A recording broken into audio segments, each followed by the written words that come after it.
We are pleased to be joined by Executive Director of Black Public Media, Ms. Leslie Field Cruz. Welcome to the Cultural Caravan. Thank you. Thank you. Tell us a little bit more about Black Public Media. We know that you put on Afropop, but tell us a little bit more about your organization and what you do.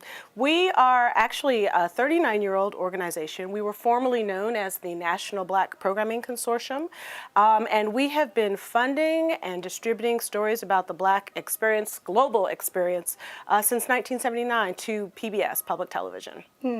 What made you start it?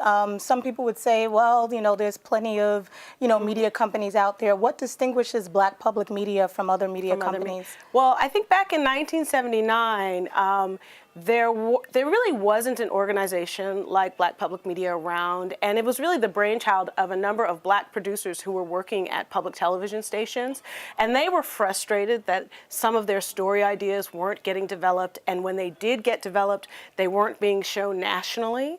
And so they all got together and they said, you know what, we need to form our own organization.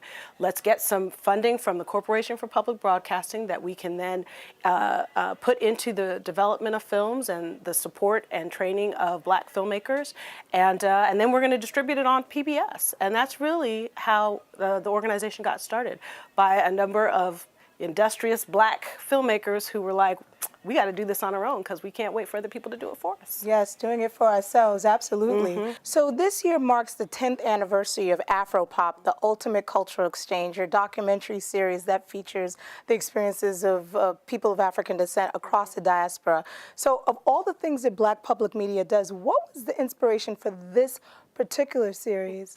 It's an interesting story because we, spent a lot of time distributing content and working with other public television series like Independent Lens and POV. And in 2008, early 2008, I had about 6 films that I couldn't find distribution for.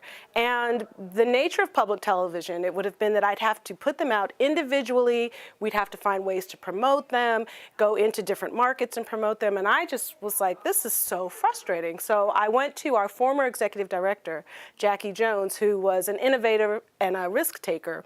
And I said, well, we should just have our own series. And she said, yeah, why not? And it just took off from there. And we were so excited because the series allowed us to bring in the diversity of the global Black experience. Oftentimes, I think in other types of programs, they focus a lot on the pain and suffering of Black people. And we just know that's not what we're all about. And so the series has allowed us to identify